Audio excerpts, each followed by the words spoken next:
He leaned across the restaurant, his new wife dripping in diamonds, and smirked at the woman he'd left behind. "It's a shame, Alice," he boasted loud enough for everyone to hear. "Some people get promotions and yachts in Monaco, others get, well, whatever this is." He thought she was finished, a discarded part of his past. He thought she was nothing without him. What he didn't know was that while he was busy showing off, she was busy building an empire. And at the most exclusive event in the world, he was about to see his ex-wife step off a billionaire's private yacht, not as a guest, but as the CEO. The smell of roasted coffee beans and expensive pastry usually comforted Alice Dawson. The little bistro, Le Coq d'Or, was her one weekly indulgence, a small island of normalcy in the turbulent ocean her life had become. It was here, laptop open and a lukewarm cappuccino at her elbow, that she was rebuilding. Each line of code she wrote, each email she sent, was a brick in the new wall of her future. Then the bell above the door chimed and a shadow fell over her table. "Well, look who it is," said a voice that still haunted her low moments. Alice looked up. Her heart didn't break, not anymore. It just seized, like a car engine flooded with ice water. Mark Jennings, her ex-husband, stood there wearing a suit so new it still looked stiff. It was a Tom Ford, she noted with the clinical detachment of an appraiser. Beside him, clinging to his arm, was Chloe. She was blonde, bright, and blindingly expensive. A Cartier love bracelet was stacked next to a diamond tennis bracelet that Alice knew for a fact cost more than her entire postgraduate education. "Mark, Chloe," Alice said, her voice admirably steady. She closed her laptop. "Alice, darling," Chloe chirped, her voice a high tinkling bell of false sympathy. "I hardly recognized you. You look comfortable." Comfortable. It was a dagger disguised as a compliment. Alice was wearing simple dark jeans, a navy blue cashmere sweater, and her old faithful loafers. She'd been working for 12 hours straight and had run out for air. Chloe, meanwhile, looked like she'd just stepped out of a Vogue editorial. "We were just celebrating," Mark said, puffing his chest out. He flagged down the waiter not to order but to be seen. "I've been promoted, Senior Vice President, European Markets." "Congratulations, Mark," Alice said, meaning it. A clean break was all she ever wanted. "It's just, things are really taking off," he continued, unable to stop. He was performing not for her but for Chloe and the restaurant at large. "The new bonus is, well, let's just say it's significant. We're flying to Monaco for the weekend, the yacht show. Our client, you know, the one I landed, has his 150-footer docked in Port Hercules. It's a different world, Alice. You wouldn't believe it." Alice felt the familiar heat rise in her cheeks. He wasn't just telling her his good news. He was rubbing her face in what she'd lost. Or rather, what he thought she'd lost. "He's being modest," Chloe cooed. "He's the star of the whole firm. Everyone says so." She then looked at Alice's laptop, her perfectly sculpted nose wrinkling. "Are you still, tinkering with that little ocean project? It's sweet that you have a hobby." A hobby. Alice's hobby was a complex schematic for a self-sustaining AI-driven marine filtration system that could theoretically remove microplastics from coastal waters at a rate 10 times faster than any current technology. It was the culmination of her life's work, the PhD she'd put on hold to support his career, the dream she'd resurrected from the ashes of their marriage. "It's going well, thank you," Alice said stiffly. Mark leaned in, his voice dropping to a confidential, condescending boom. "Listen, Alice, I'm glad to see you're managing, really. But don't you get tired of this, the little cafes, the trying? When we were married, you had everything." "I had your everything, Mark," she corrected him, her voice quiet but sharp. "I'm working on building my own." Mark laughed. It was a short, sharp sound of pity. "Right, your own. Look, I know the divorce left you with, well, not a lot. If you're ever in a real bind, I mean a real one, my assistant can probably find some administrative work for you. Data entry, maybe." It was the final calculated cruelty, the offer of charity. He saw her as a broken, pathetic creature to be pitied, a cautionary tale he could tell his new shiny friends. "I'll keep that in mind," Alice said, her spine turning to steel. She gathered her things, placing a few bills on the table. "Oh, and Alice," he called out as she reached the door. She paused but didn't turn. "Try to get out a little more. You look pale." She walked out of Lecoq's door without looking back, the sound of his laughter and Chloe's tinkling giggle following her into the street. She didn't cry. She didn't scream. She just walked faster, her mind already back on her schematics. He thought he was watching her drown. He had no idea she was learning to breathe underwater. The first month after the divorce, Alice had lived in a fog. The betrayal wasn't just the affair with Chloe, a junior associate in his department. It was the words he'd used. The final fight had been a masterpiece of psychological warfare. "I'm suffocating, Alice," he had yelled, gesturing around their beautiful minimalist apartment, the one she had decorated, the one she had managed while he focused on his career. "You have no ambition," he'd accused. "I'm on a rocket ship and you're ballast. You're just weight. You used to be sharp. Now all you talk about is plankton and ocean currents. It's boring. It's my field, Mark." She had screamed back, her voice raw. "It's marine engineering. It's what I was doing when you met me." "Was," he'd sneered. "And now you just dabble. Chloe, she gets it. She's hungry. She understands my world." His world. A world of power lunches and quarterly reports of stock options and ladder climbing. She had stepped off her own ladder to hold his steady, and now that he'd reached the top, he was kicking her off. The divorce settlement was calculated and swift. He'd generously given her half of their liquid assets, which she discovered had been systematically minimized for months. He kept the apartment, the car, the art. She was left with enough to rent a small one-bedroom flat and a bitter taste in her mouth. For 2 months, she'd been the woman he accused her of being, listless, broken, a ghost haunting a life she no longer recognized. She'd watch the rain fall and wonder if this was it. Was she just Mark Jennings' ex-wife forever? Then one rainy Tuesday, she was unpacking a box labeled old university stuff, and it fell open. Out spilled her old textbooks, her notes, and her thesis.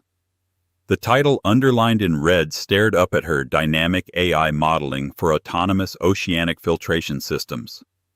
It wasn't just a paper. It was her soul. She remembered the fire she'd felt, the 3 a.m. sessions in the lab, the unshakable belief that she could fix something, that she could help heal the planet. Mark had called it cute. A new kind of fire ignited, one fueled not by passion, but by a cold, clear rage. He hadn't just left her. He had tried to erase her. He'd tried to convince her that her brightest self was ballast. She sold the one valuable thing he'd let her keep, a set of diamond earrings he'd given her for their 5th anniversary. She'd always hated them. They felt like a transaction. She sold them and used the $15,000 to buy a used 3D printer, high-spec server components, and a membership to a local tech incubator space. She lived on instant noodles and cheap coffee. She worked 20-hour days. She coded. She built. She simulated. She failed. The first prototype, a small spider-like drone, sank to the bottom of the incubator's test tank and short-circuited. She cried for 10 minutes, dried her eyes, and started rebuilding it from scratch. She sent her proposal to 43 different venture capital firms, environmental grants, and tech incubators. 42 were rejected. Most were form letters. "Not commercially viable," said one. "Too niche," said another. "Scope too ambitious for a new applicant," said a third. But one replied. It wasn't a yes, it was a maybe. "Your proposal, while unconventional, has landed on the desk of our innovation committee." The email read, "We are impressed by the core concept but skeptical of the energy-to-filtration ratio claims. We invite you to present your findings at our Green Tech Innovation Summit." The email was signed by an assistant to the board of the Wainwright Foundation. Alice stared at the name. Wainwright. As in Arthur Wainwright. The reclusive, eccentric tech billionaire. the man who'd revolutionized data processing in the 90s and then vanished to pour his fortune into ocean conservation. He was a legend. He was also, according to industry rumor, utterly ruthless and impossible to impress. She had one shot. She booked a train ticket. She couldn't afford a hotel, so she planned to sleep on the train present and return the same day. She packed her prototype, now named Siren, into a reinforced Pelican case and stepped out into the rain, a new woman. Not Alice, the ex-wife, but Alice Dawson, the engineer. The Wainwright Foundation headquarters wasn't a gleaming tower of glass and steel. It was a low, unassuming concrete and redwood building nestled in a grove of trees, a place that listened rather than shouted. Alice, in her only good suit, a charcoal gray, slightly too big number from a consignment shop, felt her hands shaking. She was in a boardroom that looked more like a university library, all dark wood and leather. At the end of a very, very long table sat Arthur Wainwright. He was not what she expected. He was in his late 60s with a shock of white hair, a weathered face, and piercing blue eyes. He wore a faded flannel shirt and jeans. He looked more like a fishing boat captain than a man worth $50 billion. "Ms. Dawson," he said, his voice a low rumble. He didn't stand. He just motioned to the chair opposite him. "You have 30 minutes. My team says your math is optimistic." Alice took a deep breath. "My math is accurate, Mr. Wainwright. It's just new." For the next 20 minutes, she didn't just present. She taught. She flew. She put up her simulations, her data, her CAD models. She talked about fluid dynamics, AI pathfinding, and biopolymer composites that could trap microfilaments without harming zooplankton. The board members, 3 men and 2 women in sharp suits, pecked at her. "And the energy cost?" one asked. "Solved," Alice said, flipping to a slide. "It's self-sustaining. It uses tidal microgenerators. It doesn't move against the current, it thinks with it. It hibernates, it anchors, it moves. It's not a machine, it's a creature." "And the cost of manufacturing?" "High at first," Alice admitted. "But the biopolymers are self-repairing. The lifespan is projected at 15 years versus the 2-year cycle for standard filters. The long-term ROI isn't just savings, it's ecosystem survival." There was silence. Arthur Wainwright hadn't said a word. He just stared at her, his head tilted. Finally he spoke. "You built this in your flat." It wasn't a question. "And an incubator space," she clarified. "With what, your divorce settlement?" Alice flinched. The question was too personal, too sharp. "With my capital, Mr. Wainwright. It was seed funding from a previous investment that went under." A tiny smile played on Wainwright's lips. "Good answer. But you're wrong about something." Alice's heart sank. "Sir, you're asking for $5 million to build a full-scale prototype." "Yes, that's the projection." "Wrong," he said. He leaned forward. The full, terrifying weight of his intellect and power filled the room. $5 million is a rounding error. It's not enough. To build this, to manufacture it at scale, to get it past regulatory hurdles, to deploy it in the Atlantic, the Pacific. You don't need $5 million. You need 50. And you need my entire logistics chain. You're thinking like a scientist. You need to start thinking like a general." Alice was speechless. I don't understand."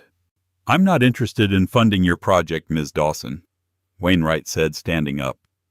The board members scrambled to their feet. Alice felt the floor drop out. It was over.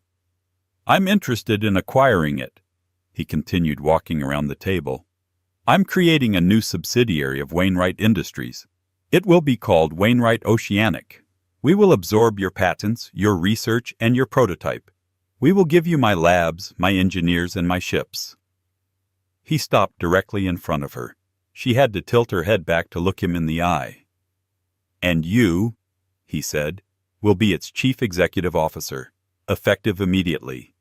Your salary will be significant. But you will answer to no one but me.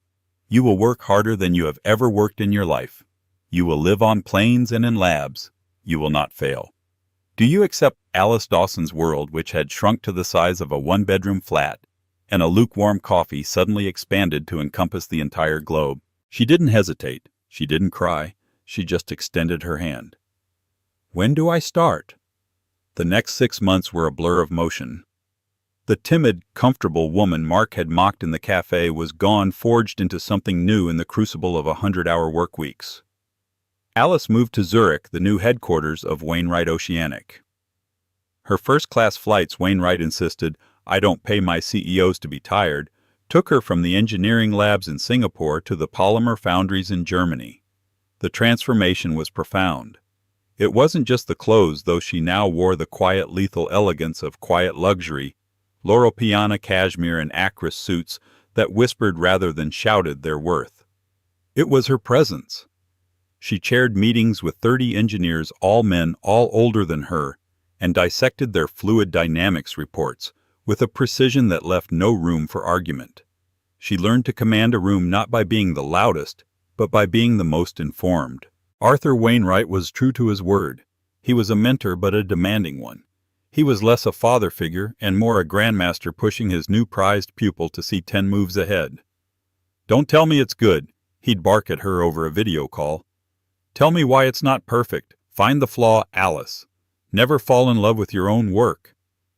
The power cell gaskets are showing a 0.02% degradation in high salinity water. She'd report back, not missing a beat. "We're testing a new graphite composite. It will be fixed by Friday." He'd grunt. "Good. Don't be late." She still worked 20-hour days, but now she did it from a corner office with a view of Lake Zurich fueled by the finest Swiss coffee. She was exhausted, terrified, and happier than she had ever been in her life. She hadn't thought about Mark Jennings in 178 days. Then one Monday, Arthur called her. "Pack your bags, Alice." "Where am I going?" she asked, pulling up her calendar.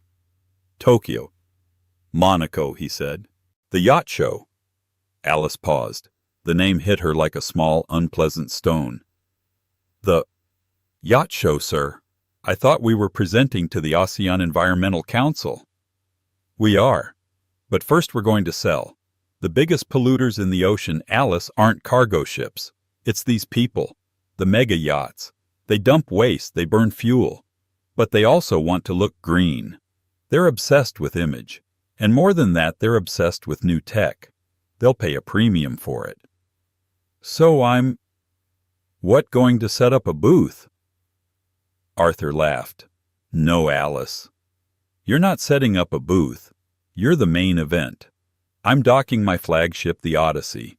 It's the most advanced green tech vessel on the planet.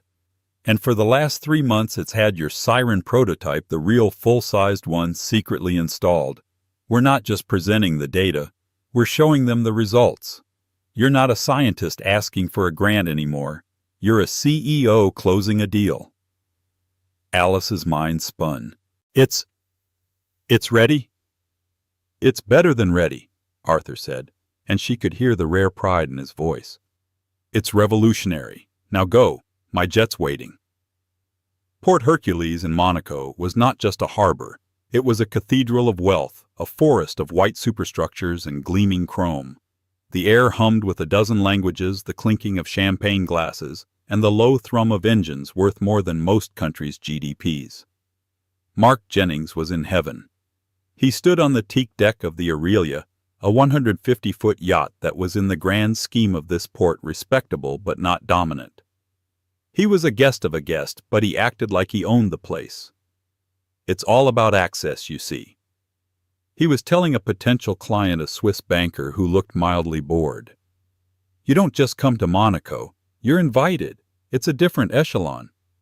Chloe, in a bright yellow bikini that was slightly too small, draped herself over him. "Mark, darling, the champagne is warm. Tell them to get another bottle of the Dom." "Of course, baby," Mark said, snapping his fingers at a passing deckhand.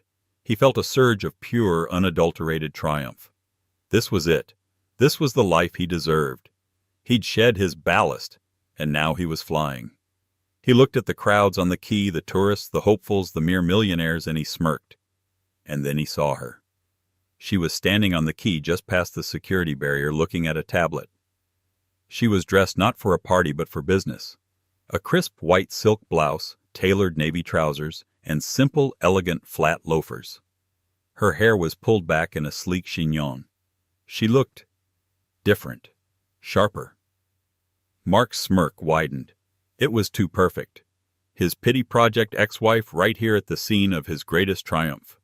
She was probably here as an assistant to some low-level boat supplier. Maybe she was handing out flyers. "Oh, this is priceless," he whispered to Chloe, pointing. Chloe squinted. "Is that Alice? My God, what is she doing here? She looks like she's going to a job interview." "I have to do this," Mark said, giddy with his own power. He leaned over the polished railing of the Aurelia. "Alice!" he shouted. The Swiss banker winced at the breach of decorum.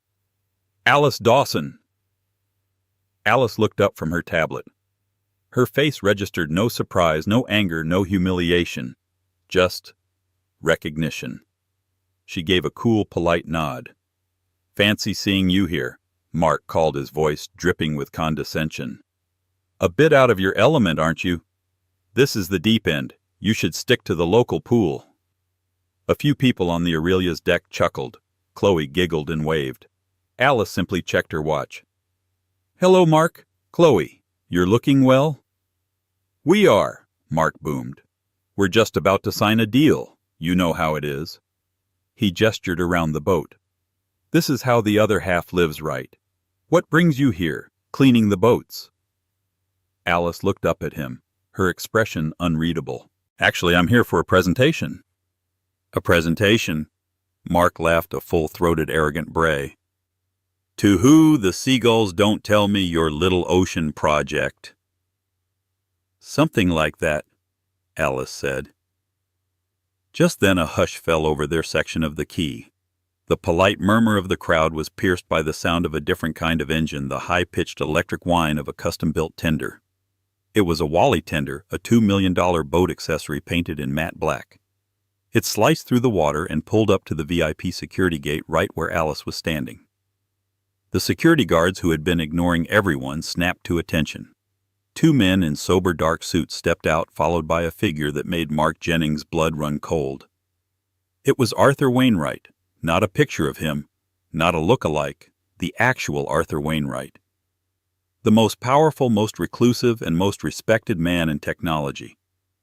He was a king, and this port was his court. Mark's Swiss banker client gasped. That's Wainwright."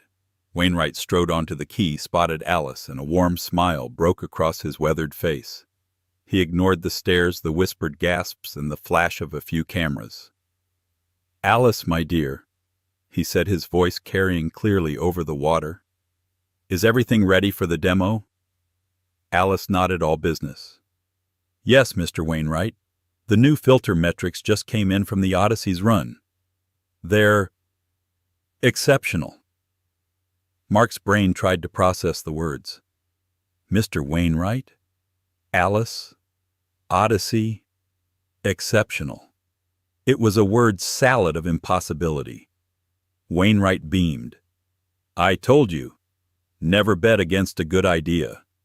He then gestured to the waiting tender. "After you, Madam CEO." Madam CEO. The two words echoed across the water. Mark's champagne glass froze halfway to his mouth.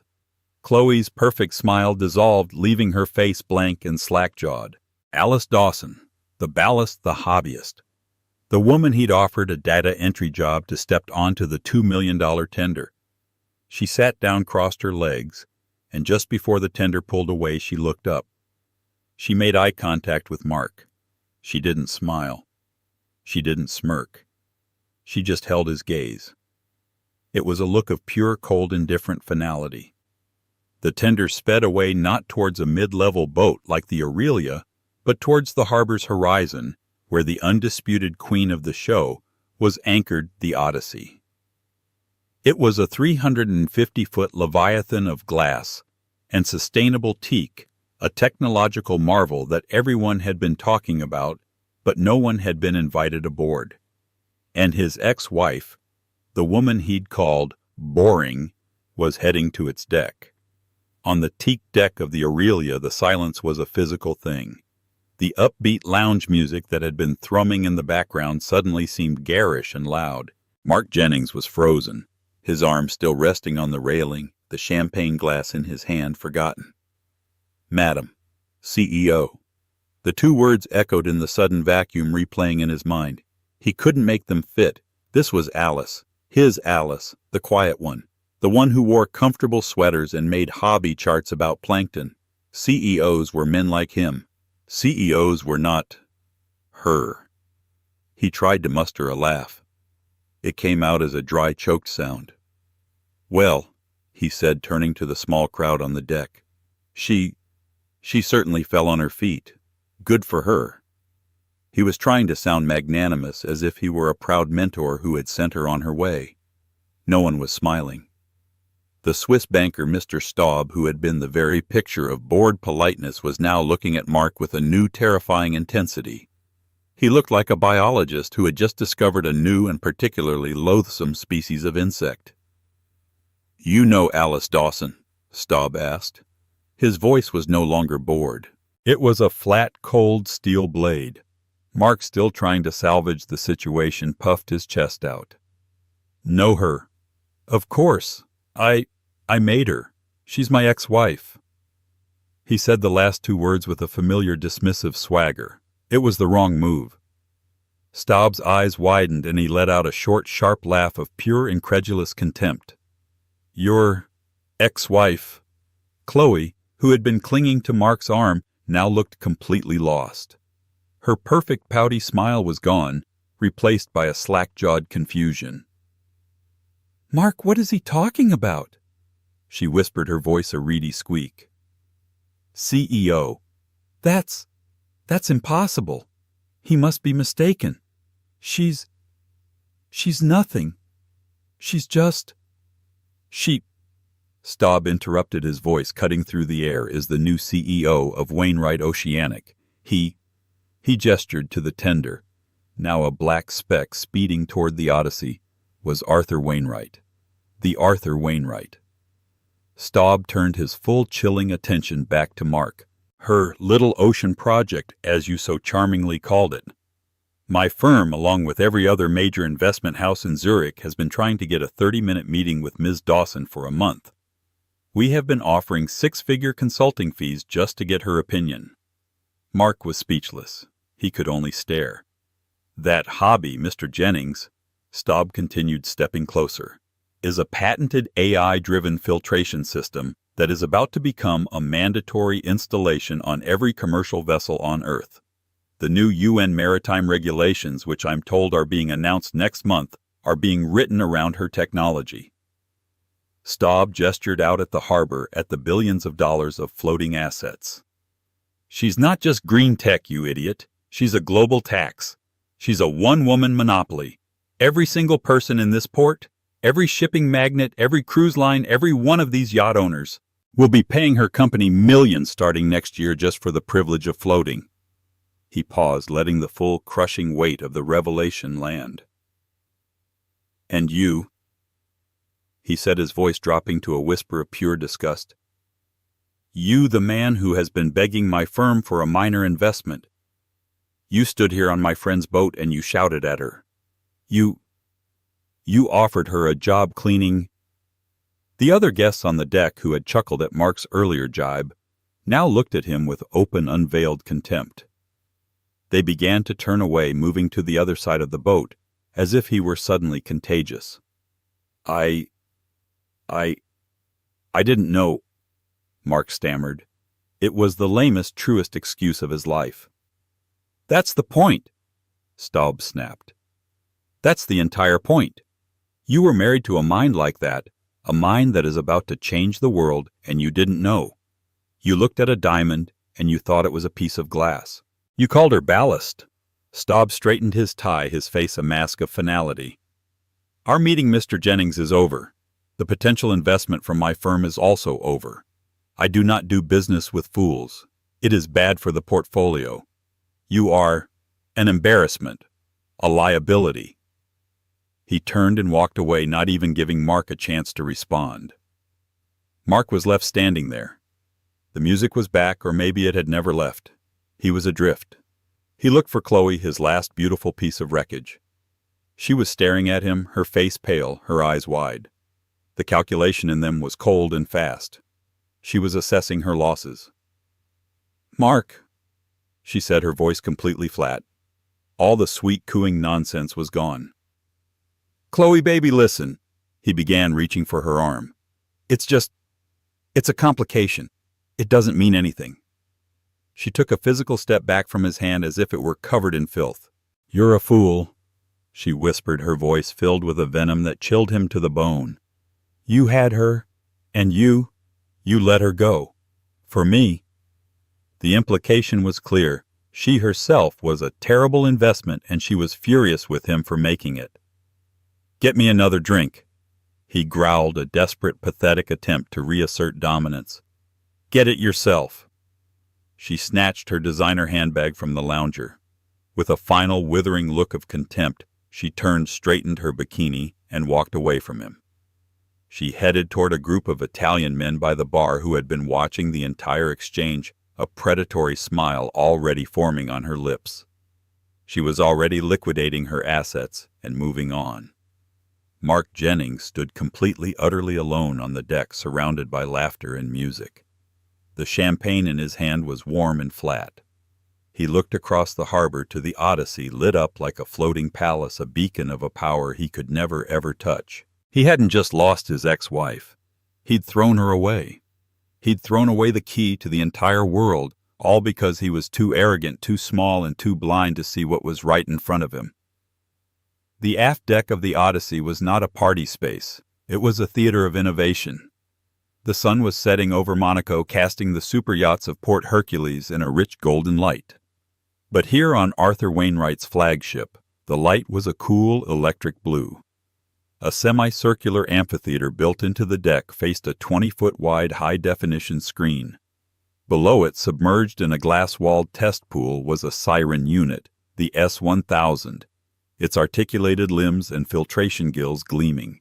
It looked less like a machine and more like a dormant, futuristic creature. Alice Dawson stood at the podium. She was not the woman from the cafe. She was not the trembling academic from the boardroom. She was as Arthur had intended, the CEO. She wore a dark, graphite gray suit of an impossibly fine wool, her back to the Mediterranean. Before her sat 50 of the most powerful people on the planet. There were shipping magnates from Greece and Norway, the CEOs of 3 different global cruise lines, the Swiss banker Mr. Staub, who was watching her with a rapt, almost spiritual reverence, and even a discreet envoy from the UN's International Maritime Organization. They were all silent. "The problem," Alice began, her voice perfectly modulated, "has always been scale. We talk about cleaning the oceans, but we do it with nets and barges as if we're trying to empty a stadium with a teaspoon. We have been attacking the symptoms, not the system." She clicked a remote. The screen behind her lit up with a dynamic 3D model of the Atlantic Gyre. The siren system does not attack. It adapts. It doesn't fight the currents. It thinks with them. It is not a filter. It is an autonomous AI-driven marine ecosystem. It draws power from tidal microgenerators. It anchors during plankton blooms to avoid harming the food chain. It communicates with other units, forming a smart reef that can target a chemical spill in one moment and a microplastic cluster the next. She gestured to the tank. The siren unit whirred to life. "And now," she said, "for the results." The screen switched to a live feed from the Odyssey's onboard lab. "This vessel for the last 48 hours has been on a high-speed run from Genoa. We have been deliberately and with special clearance tracking the effluents of a major cargo shipping lane." A new graphic appeared. "This is the water we took in." A digital meter showed staggering levels of nitrates, phosphates, and polymer microfilaments. "And this," she said, her voice dropping, "is the water we released." A second meter appeared. The pollutant numbers were 0. all of them. But a new meter had appeared labeled oxygenation and phytoplankton viability. Both were up by 15%. A gasp, a collective intake of breath went through the crowd. A Greek shipping magnate, a notoriously ruthless man named Stavros, muttered, "My God." "We are not just cleaning the ocean," Alice said, her voice ringing with the unshakable conviction of truth. "We are healing it. We have in 48 hours processed over 20 million gallons of seawater and returned a living ecosystem. The S-1000 isn't a cost. It's the future of maritime viability. It's the price of admission to a planet that is no longer willing to wait." She paused, letting the weight of her words settle. "The UN's new maritime regulations, which my team and I helped draft, will be presented next month. A system like this will not be optional. My team at Wainwright Oceanic is now taking pre-orders for the first wave deployment." She didn't ask for questions. She didn't ask for applause. She simply concluded her presentation, gave a crisp nod, and stepped down from the podium. The silence lasted for 3 seconds. Then it was not applause that broke it. It was the sound of 50 chairs scraping back as 50 of the world's most powerful people surged to their feet. Not to leave, but to get to her. The next hour was a blur. Alice was no longer a person. She was the center of a new gravity. Ms. Dawson, a masterpiece. Mr. Staub, the Swiss banker, was the first to reach her. He grasped her hand, his face flushed. I must apologize. I have been trying to get a meeting with your office for a week. Your vision, it's magnificent." "Thank you, Mr. Staub," Alice said, accepting a glass of champagne from a passing waiter. "My team will be in touch tomorrow to discuss the logistics for your shipping clients." "Alice?" The Greek magnate Stavros bellowed, cutting through the crowd. He was a bear of a man, but he looked at her with the eyes of a disciple. "Forget these bankers. I want 20 units. Not pre-orders. Orders. 20. Now. I'll pay a 50% premium for expedited delivery. We will retrofit my entire fleet." "Of course, Mr. Stavros. My head of logistics will take your details." She was masterful. She was precise, charming, but not warm, brilliant, but not arrogant. She was in every sense the CEO. She moved through the crowd, a word here, a nod there, delegating, promising, and most of all closing. She had secured in less than an hour letters of intent and hardline orders that totaled over $900 million. She finally extricated herself, promising a final word to the UN envoy, and made her way to the bow, seeking a moment of silence. The adrenaline was wearing off, leaving a deep, satisfying sense of accomplishment. As she passed a darkened lounge, she heard a sound that made her freeze. "It's just... I can't believe it." It was a woman's voice, high and reedy with tears. "He told me he was a vice president. He told me he was important." Alice looked. It was Chloe.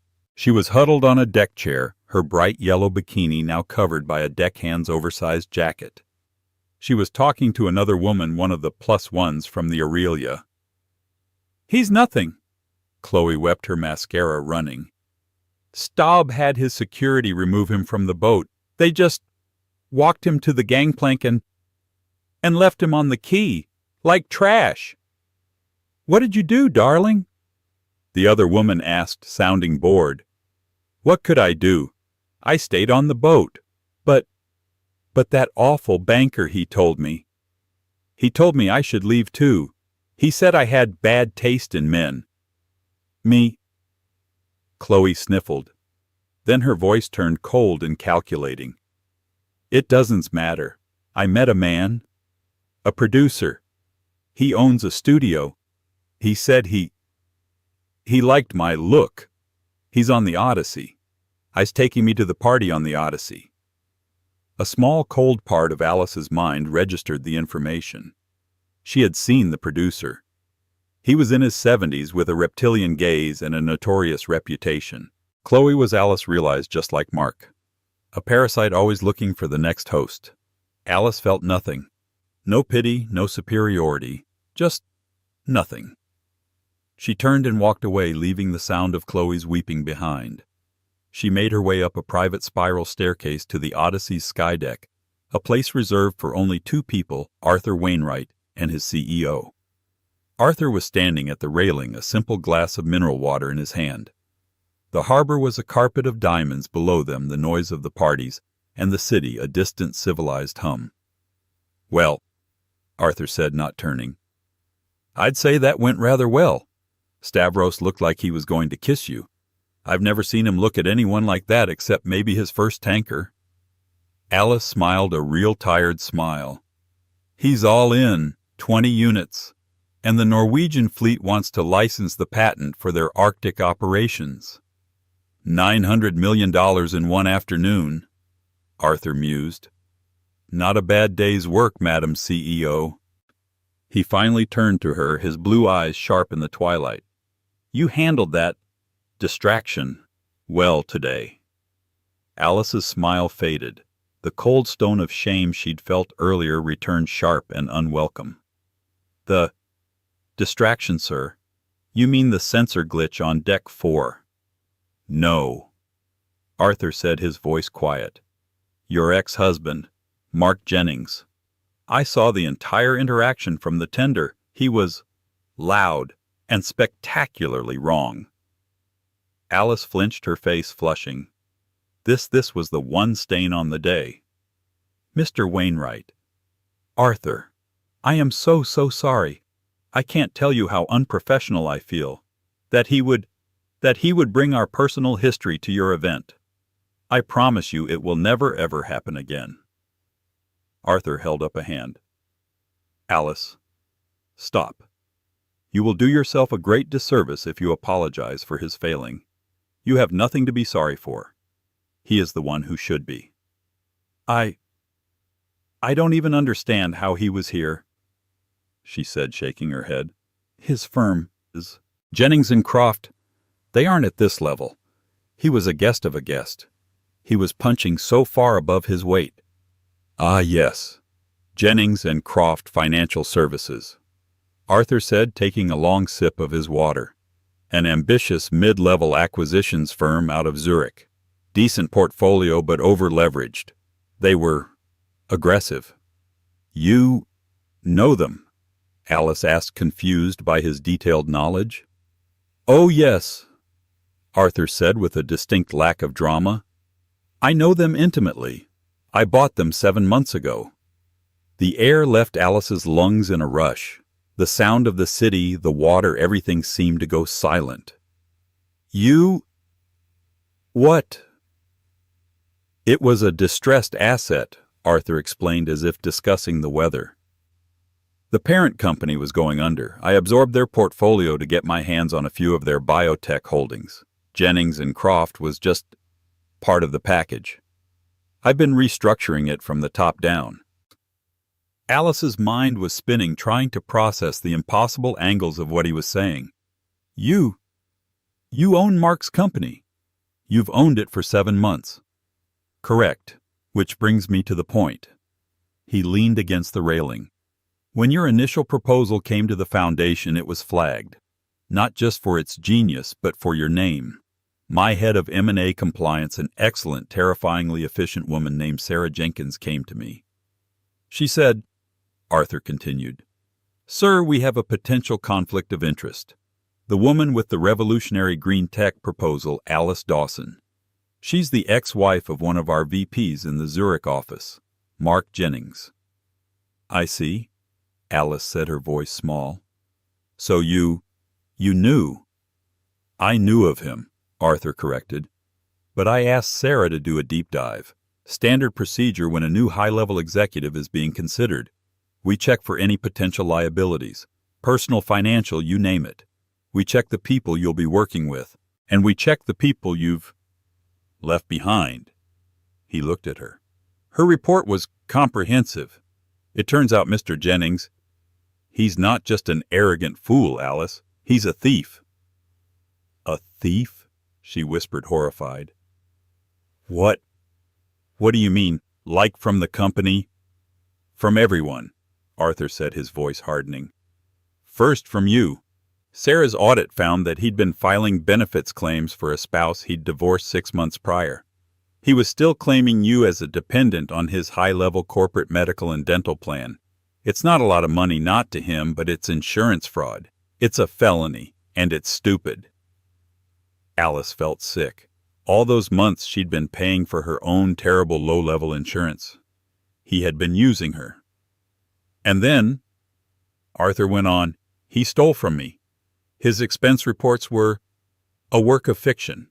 He was expensing client dinners at restaurants in Monaco and Paris dinners that, when cross-referenced, were found to be with Miss Chloe.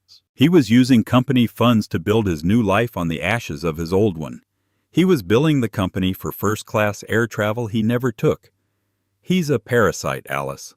A small, common garden-variety parasite. Alice stared at him speechless. She was piecing it all together. The arrogance, the new suit, the desperation.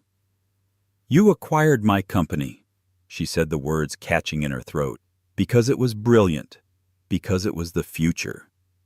"Without a doubt," Arthur agreed. "It is the single most important piece of marine engineering I have seen in my lifetime. You are a genius, and I wanted that genius on my team. That is the only reason you are here." He paused, then allowed a small, cold smile to touch his lips. "And," he added as let's call it a synergistic bonus, "it gave me the opportunity to do a long overdue house cleaning. I do not tolerate parasites in my ecosystem, Alice. Not in the ocean and not in my boardrooms. A man who would steal from his own past will absolutely steal from my future. He is a liability. You are the asset." The math was very, very simple. 100 yards away on the public quay, Mark Jennings sat on a cold marble bench. He had been kicked off the Aurelia. His client, Mr. Staub, was gone. His boss, the one he was supposed to be impressing, wasn't answering his phone. He was a ghost at the feast, watching the glittering lights of the Odyssey dance on the water. It was the center of the world, and he was on the outside. His whole body ached with a deep, profound humiliation. "It doesn't matter," he muttered to himself, rocking slightly. "It's a setback. I'll call Richard on Monday. We'll laugh about this. That witch. She must have poisoned Wainwright against me. She... His phone buzzed in his pocket. A spark of hope. Was it his boss? He pulled it out.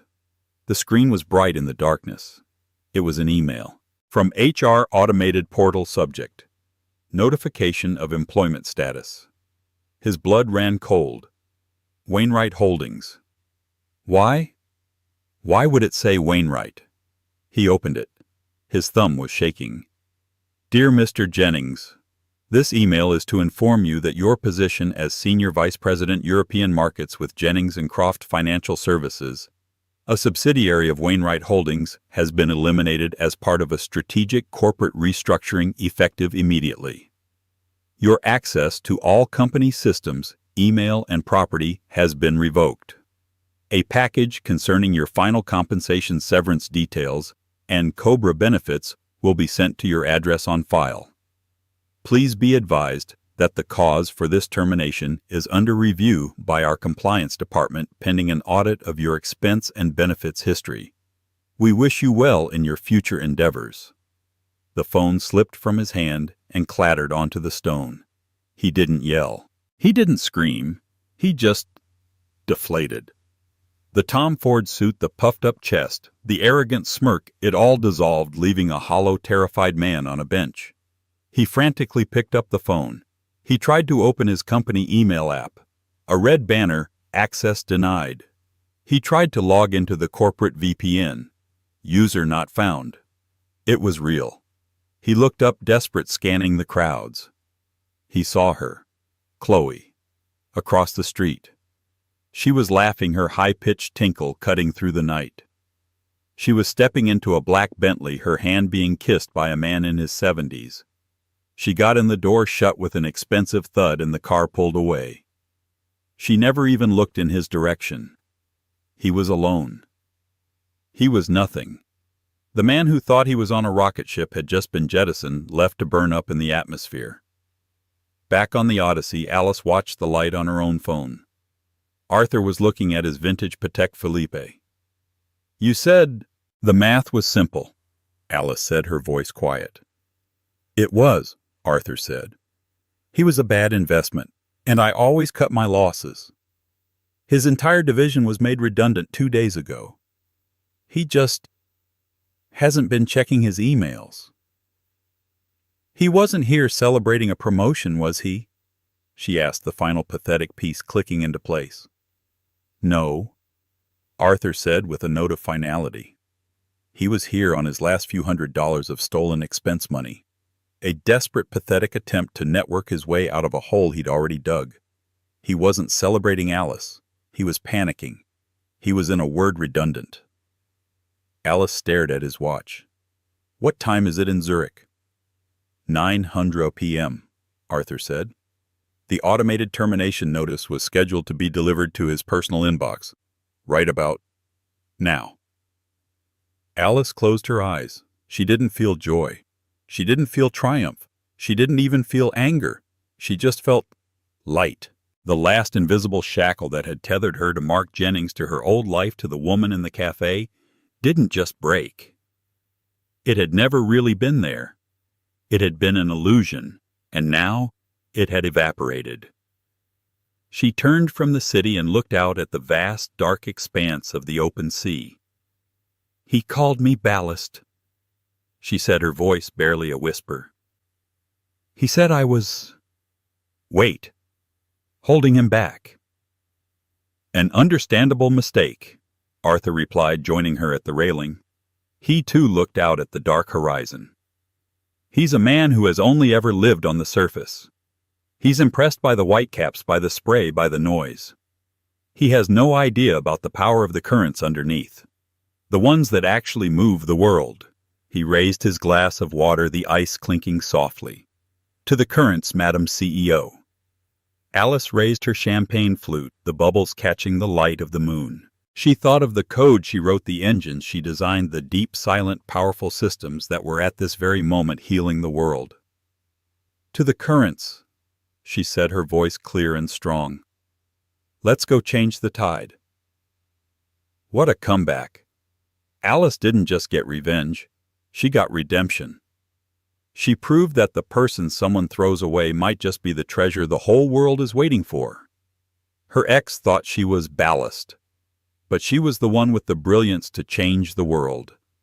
He was left with his arrogance, and she was left with an empire.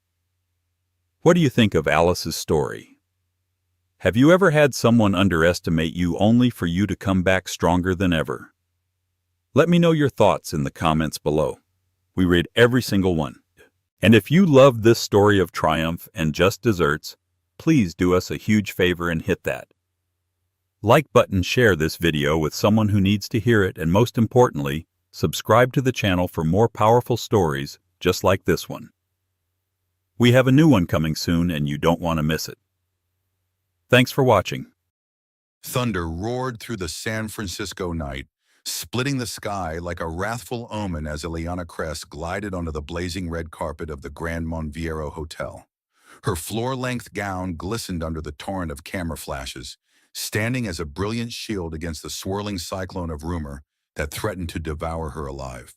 Every lens zoomed in on the radiant, pregnant figure, shoulders squared, eyes unwavering, as she arrived not with her billionaire husband, but with Leon Braxton, the elusive tech tycoon whose name alone could send gossip columns into overdrive. Gasps ricocheted through the crowd of socialites.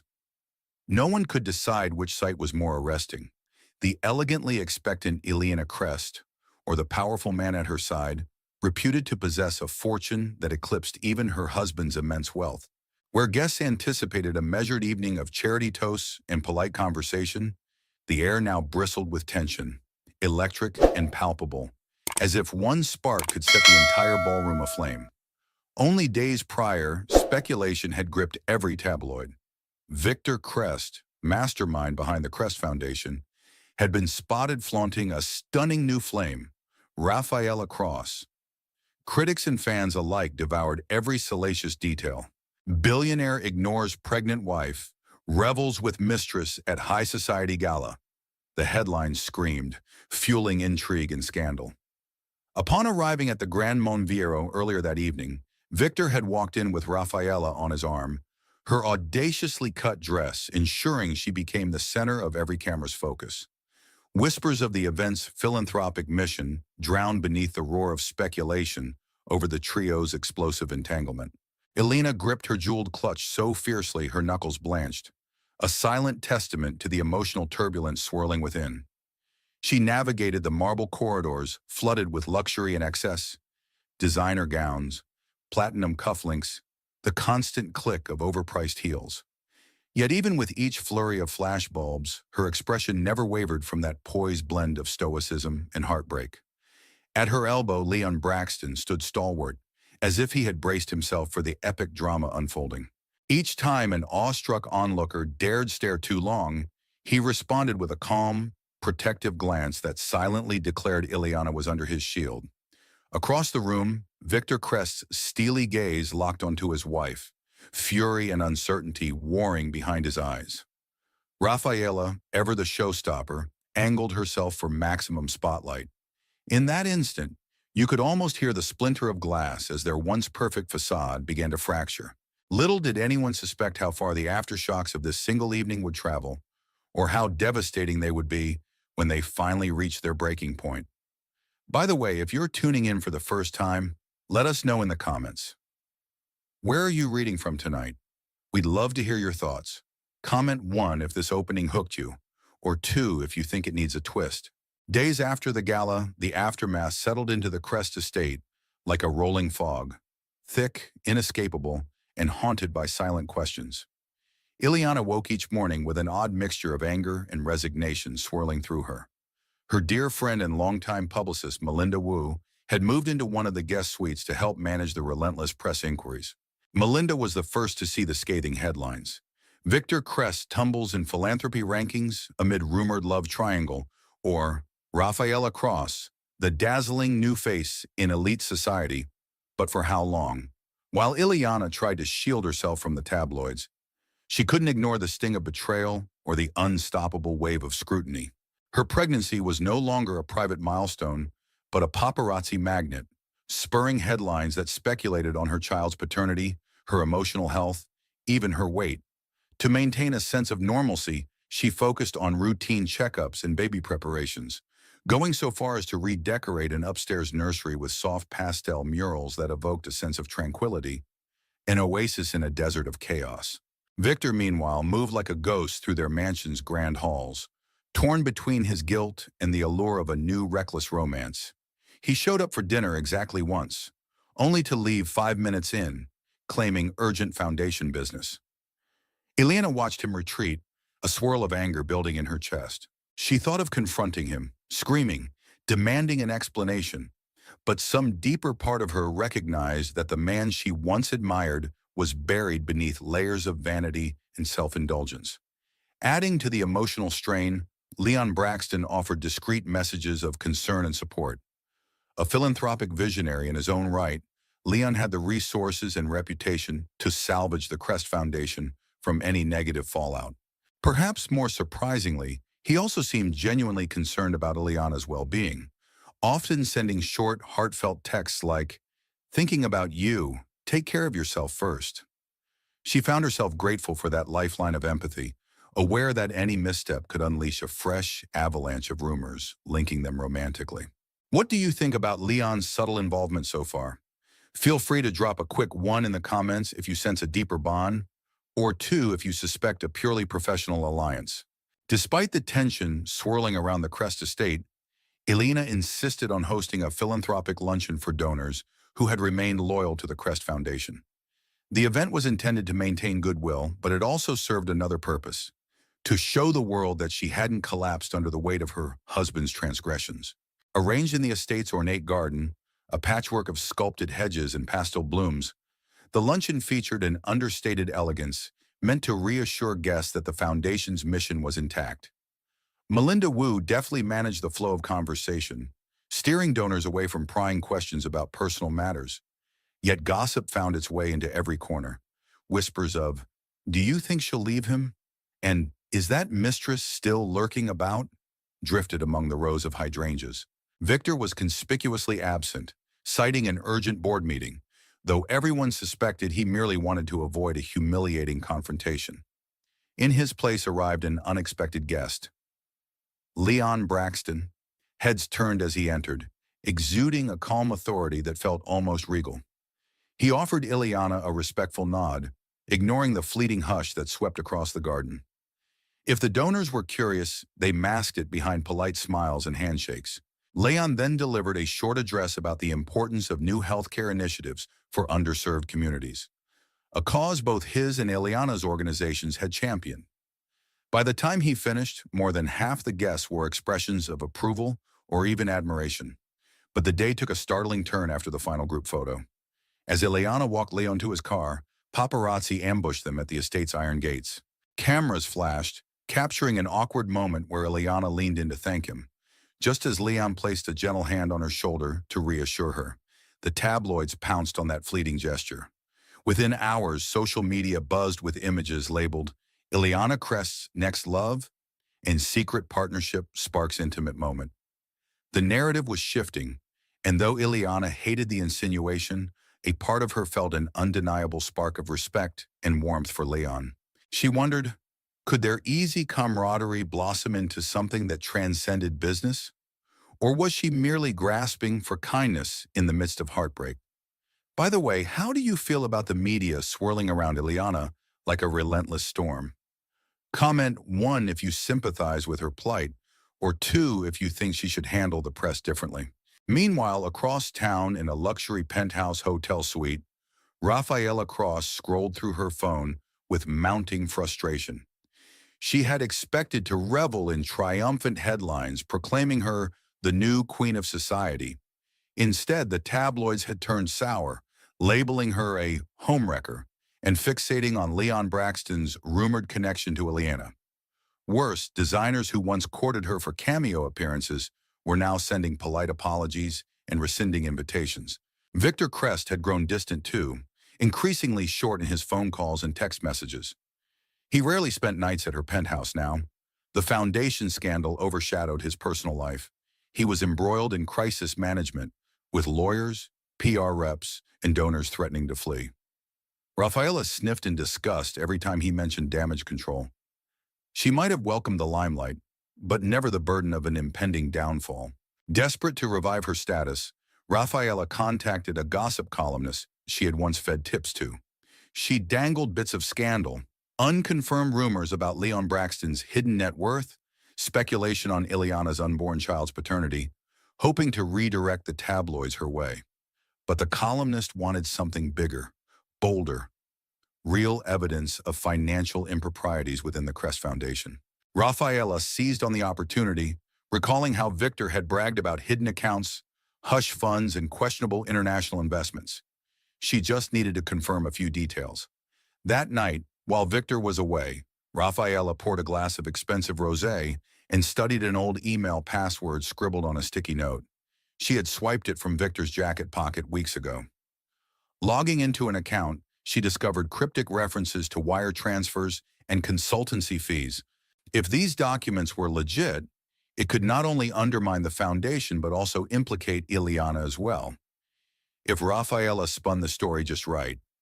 What none of them realized was that a formidable storm was brewing, one that could eclipse every scandal so far. Carefully curating the most incriminating details, Rafaela prepared her next move. A blackmail attempt if necessary, a full-blown leak if that failed. If you're on the edge of your seat, let us know. Drop a quick comment with your reaction.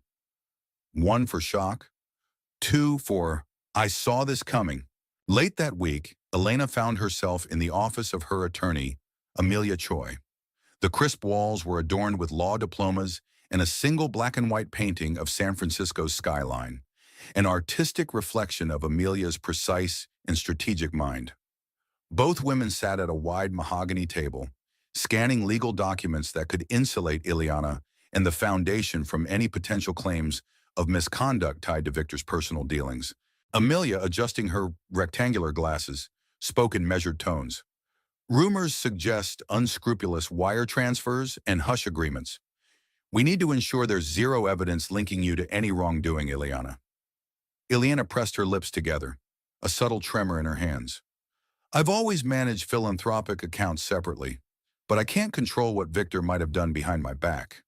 If the press conflates his actions with the Foundation's legitimate work, it could be catastrophic.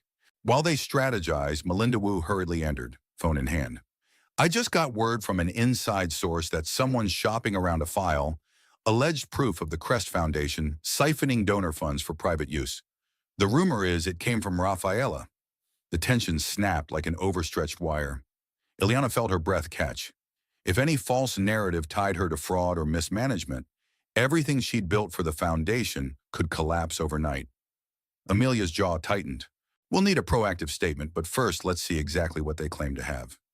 Turning to Ileana, she added gently, prepare yourself. This could get ugly. Indeed, the next morning, a leading gossip site teased an exclusive Crest Foundation bombshell, claiming an anonymous insider would reveal illicit funds, hush contracts, and secret accounts. Though no hard evidence was posted, the insinuation alone triggered calls from anxious donors. Some pledged to suspend their contributions if clarity wasn't provided. At lunch that day, Ileana glanced repeatedly at her phone, half expecting a frantic call from Victor. It never came. Instead, it was Leon Braxton who reached out with a calm, steady voice. I heard. I have resources that can help. Let me know if you need me. A wave of relief, or was it gratitude, washed over her. Have you ever been caught in a swirling rumor mill? Comment 1 if you can relate to Ileana's stress, or 2 if you think she should take bolder action. Meanwhile, Victor wrestled with his own demons. Hidden in his once regal study, a space with mahogany shelves stuffed with business journals and philanthropic awards, he clutched a tumbler of whiskey, mind swirling in a haze of regret. He had believed that juggling a glamorous mistress and a philanthropic empire was within his skill set. Yet the meltdown unfolding before him proved how catastrophically he had miscalculated. Rafaela's menacing texts and cryptic hints about going public weighed heavily on him. He could sense her desperation, the lurking threat of blackmail.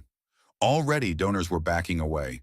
Some board members quietly expressed that, if another major scandal broke, they'd demand Victor's immediate resignation. He was losing everything he once prized: his philanthropic clout, his marriage, his paternal aspirations. In the past, Victor might have gone to Ileana for advice, ironically enough. Once upon a time, she was the level-headed strategist who kept the Crest Foundation true to its mission. But now he had burned that bridge. A swirl of anger flickered in him, anger at his own mistakes, at Rafaela for her manipulations, even at Leon Braxton for effortlessly stepping into Ileana's orbit. He watched an old photograph on his desk, a candid shot of him and Ileana at a groundbreaking ceremony, smiling in the sunshine, back when trust and partnership flowed naturally between them. These days, that trust was dead, replaced by suspicion and wounded pride. If Rafaela unleashed whatever half-baked evidence she had, not only would he risk criminal scrutiny, but he'd drag Ileana and the entire foundation down with him. Finally, he hurled his whiskey glass into the fireplace, where it shattered in a burst of sparks. He realized that any path to redemption might require a brutal confession. But could he bear the consequences? Could he face Ileana and admit he'd compromised their philanthropic goals for the sake of his ego? Just then, his phone pinged, a single line from Rafaela. We need to talk, or I send everything to the press. Victor shut his eyes, a cold sweat forming. Time was running out, and each decision was about to set off a chain reaction no crisis manager could contain. How do you think Victor should handle Rafaela's threat? Hit 1 if you think he should come clean, 2 if you believe he should attempt one last cover-up. The next morning, Ileana was awakened by a chorus of phone alerts. A major gossip outlet had just published a teaser accusing the Crest Foundation of funneling money into undisclosed side ventures. They promised to release concrete proof within 24 hours. Panic flared. She leapt out of bed, heart pounding, already dialing Amelia Choi. I saw it, Amelia said, voice laced with urgency. We need a press conference, full transparency. Show them you have nothing to hide. Melinda Wu agreed, adding, if we stay silent, the rumor dominates. If we get ahead of it, we might salvage public trust. The rapid planning that followed was a blur. Calls to board members, donors, supportive philanthropists, everyone needed reassurance. By midday, a podium and microphone were being set up in the Crest Mansion's grand foyer, the same marble expanse where the couple had once hosted elegant galas. Now it was a stage for damage control. Despite her nerves, Ileana's voice was calm and resolute when she addressed the sea of cameras. She revealed that an external audit would begin immediately, reaffirmed that her philanthropic accounts had always been separate from any personal dealings, and reiterated the foundation's unwavering commitment to pediatric healthcare. The press bristled with follow-up questions, but she refused to reveal more until the audit was complete. Victor emerged from the shadows to deliver a terse, supporting statement. He accepted full responsibility for any questionable financial paths and clarified that Ileana had no knowledge or involvement. The words rang with contrition, but whether the public would believe him was anyone's guess. When the press finally dispersed, Ileana stood under the chandelier's harsh glow, gazing at Victor's drawn face. Is there anything else? She asked, her tone both weary and expectant. He hesitated, eyes betraying a swirl of guilt. There are files, shell companies, hush money deals. I never thought it would spin out of control. A cold wave of dread washed over her. If even half of that data went public, it could doom the Crest Foundation. Elena gave a faint nod, lips set in a tight line. She'd reached the edge of a precipice. Any next step threatened to unravel her world completely. If you were Ileana, would you still give Victor another chance? Comment 1 for yes, 2 for absolutely not. Rafaela, upon seeing the press conference, fumed in her penthouse suite. She had hoped to force Victor into paying her large sums to remain quiet. Instead, he'd publicly claimed full responsibility, subtly disarming her blackmail. But she still possessed partial documents, enough to stir further doubt. If she could twist them to suggest Ileana's complicity, the media frenzy would reignite. She picked up her phone and dialed the gossip columnist. Remember that tip I gave you? I have more. Emails with Ileana's name on them.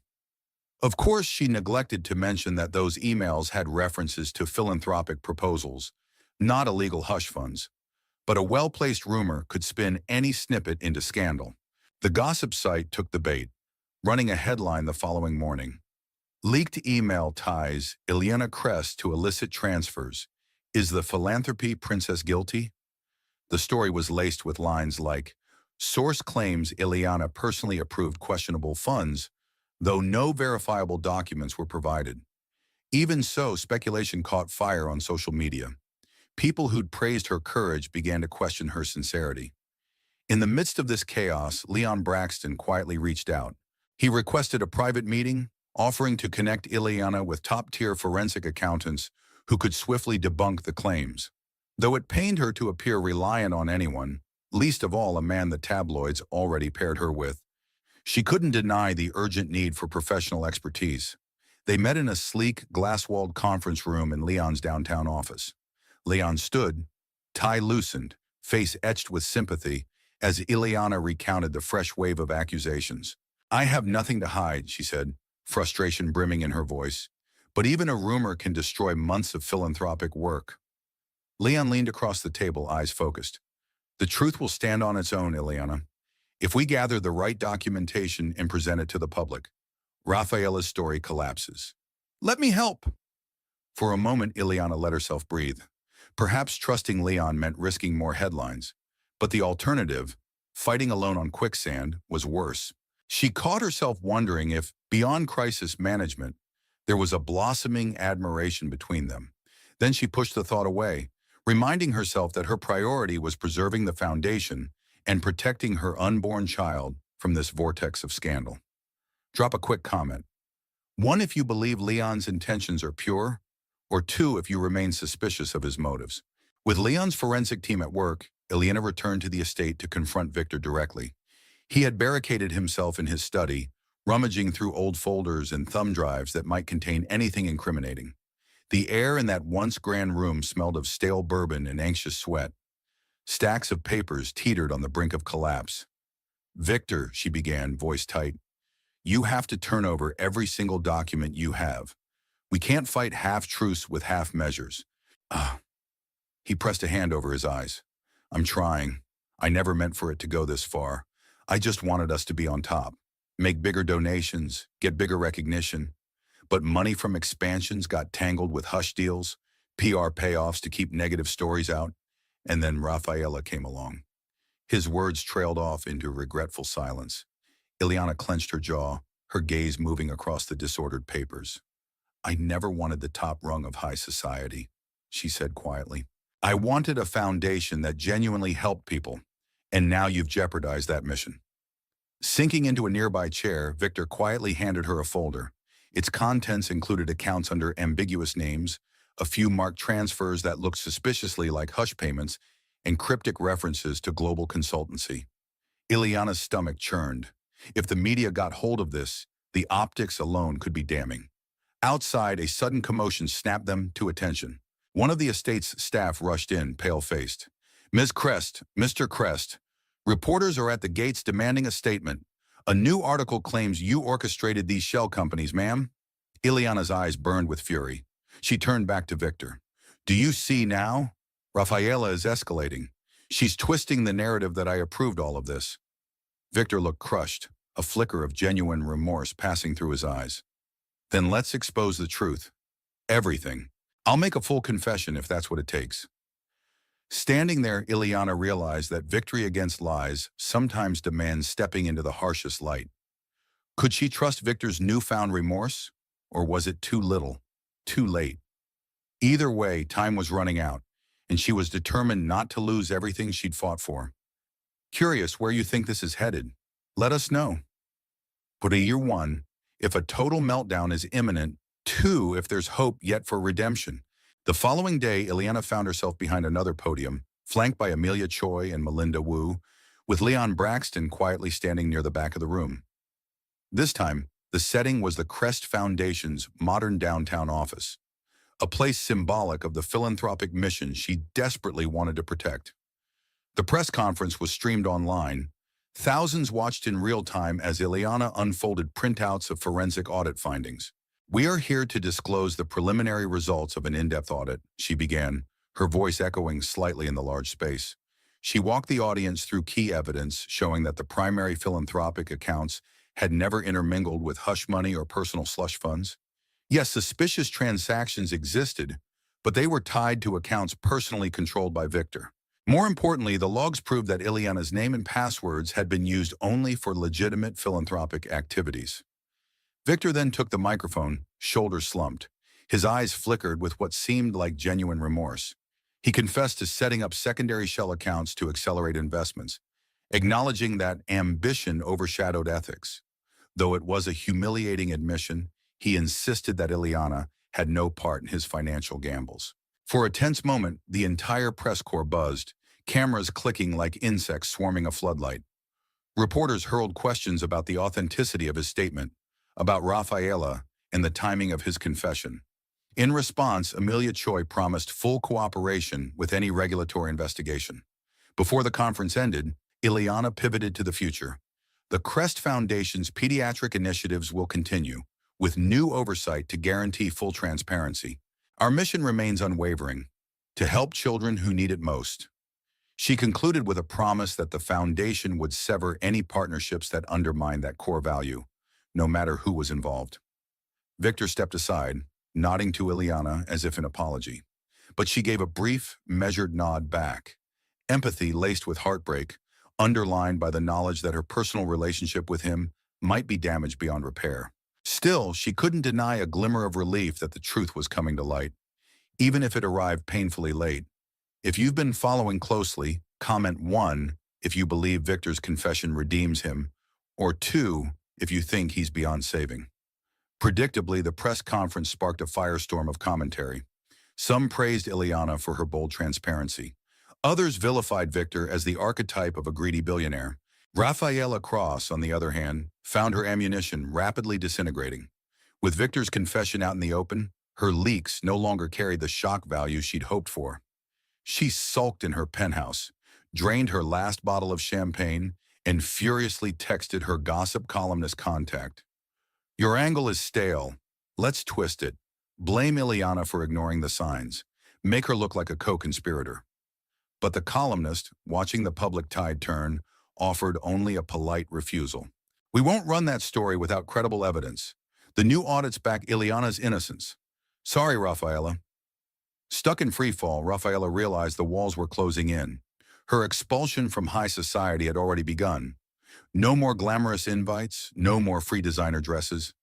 Even overseas tabloids refused to pay top dollar for a story the main players had already diffused. Fear gnawed at her. Once her hotel bill came due, how would she maintain her extravagant lifestyle? On the other side of town, the Crest Foundation was stabilizing. Donors breathed a collective sigh of relief, recommitting pledges once they saw that Ileana wasn't implicated in wrongdoing. Leon Braxton's partnership with the foundation began in earnest, supporting new pediatric clinics and software expansions. Soon, local headlines lauded their collaboration. Innovation meets philanthropy. Crest Foundation and Braxton's visionary tech joined forces. Still, behind the uplifting news, Ileana grappled with the emotional shrapnel of Victor's betrayal. Late one evening, after an exhausting round of meetings, she walked through the grand hallway of her estate, pausing at the door of the new nursery. Painted in soft hues of lavender, the room glowed under a tiny nightlight shaped like a moon. She ran her hand over a crib set up for her soon-to-arrive baby, heart heavy yet unbroken. Would she and Victor co-parent in peace? Could she find the courage to trust another man again? Particularly Leon, whose quiet support had eased her burdens without demanding anything in return.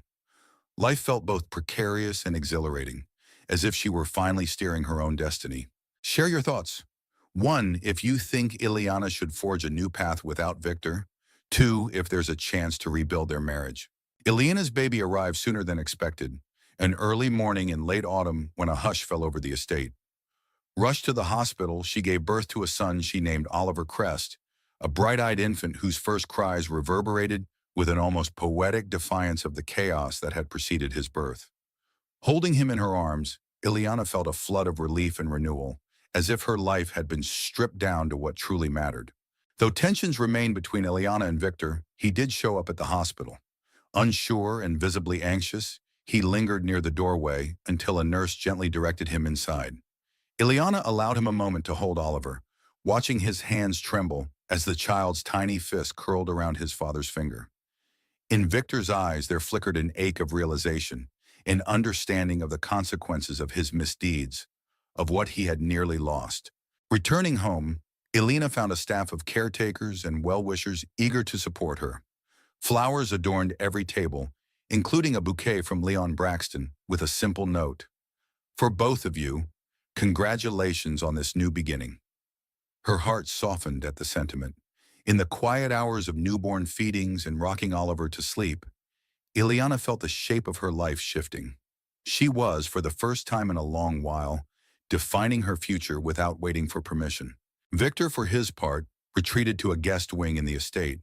He respected the boundaries Ileana set, abiding by a schedule for visits with Oliver. Meanwhile, legal discussions about divorce or separation persisted in the background, led by Amelia Choi. Each decision weighed on Ileana. Was it wise to sever ties completely, or could they craft a new kind of partnership for the sake of their child? In fleeting, reflective moments, Ileana allowed herself to contemplate the possibility of love again, perhaps with someone who had proven steadfast through the darkest storms. She wasn't naive about the challenges. Scars remained, her trust in men still ragged at the edges. But the quiet presence of Leon continued to soothe her battered spirit, reminding her that genuine care, untainted by ambition or deception, might still exist. New motherhood can be a whirlwind. Comment 1 if you believe Ileana should focus solely on parenting. 2 if love deserves a second chance in her life. As Oliver reached 3 months old, the Crest Foundation soared to new heights under Ileana's leadership. Board members praised her for turning near disaster into a renaissance of transparency and purpose. Leon Braxton's tech expertise propelled the pediatric programs forward. Children in underprivileged communities received advanced health care they never had access to before. Every success story, every tearful parent grateful for an early diagnosis or a life-saving intervention, reminded Ileana why she'd fought so hard. Rafaela Cross, on the other hand, vanished from American tabloids almost overnight. Whispers suggested she'd fled to Monaco, later to the Swiss Alps, searching for wealthy benefactors to finance her fading star power. She attempted to leak exclusive bombshells about the Crest family to a European gossip channel, but her stories fell flat without fresh evidence. The few tabloids that printed her name described her as a cautionary tale, a flash of glamour undone by her own hubris. Between board meetings and late-night feedings for Oliver, Elena found stolen moments to reflect on how drastically her life had changed. When she ventured to the Foundation's new downtown offices, Leon often joined her for coffee breaks. They talked about everything but the scandal, her postpartum triumphs and struggles, her desire to maintain a balanced life for Oliver, even the philanthropic dreams she once shelved because of Victor's controlling ambitions. One crisp afternoon, Leon gently confided, "You know, Ileana, I never intended to step into your personal life. My initial aim was purely philanthropic, our pediatric software expansions. But now," he paused, searching for the right words as a hint of vulnerability flickered across his usually composed face. Ileana felt a rush of warmth. "You've been a rock for me," she admitted. "I can't thank you enough for that." She said it simply, without any flourish, realizing that shared trust often begins in the smallest acknowledgments. Beneath it all, subtle sparks of possibility glimmered. Neither dared voice it openly, mindful of the media circus that would erupt if they confirmed a romantic bond. But the Foundation's staff and close friends noticed the smiles they exchanged, the near telepathic synergy in every meeting. Something more, like an unspoken promise, was in the air. Speaking of synergy, do you sense a deeper connection brewing? Comment 1, if love is in the air. 2, if they should keep it strictly business. Months later, the Crest Mansion hosted a celebratory gathering for the successful launch of the Braxton Crest Pediatric Initiative, an event that symbolized a new chapter for everyone involved. The courtyard bustled with medical professionals, donors, and philanthropic allies. A live string quartet played softly under a canopy of twinkling fairy lights. At the center of it all, Ileana stood with Oliver in her arms, graciously accepting congratulations for a job well done. Leon arrived late, having been delayed by a call with overseas partners.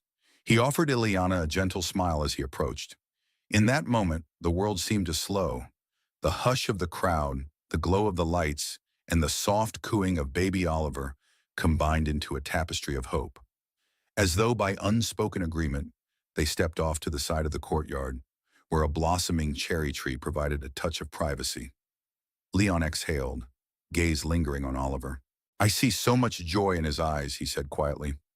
"Despite everything that happened, you've given him a world of possibilities." Ileana nodded, placing a soft kiss on her son's forehead.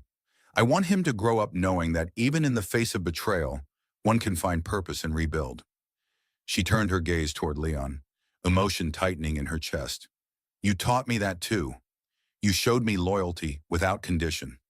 A faint breeze rustled the cherry blossoms overhead. It felt symbolic, like the stirring of a future unburdened by the sins of the past. Ileana swallowed, heart pounding. The press would explode with speculation if they even hinted at a public display of affection, but part of her was done living in fear.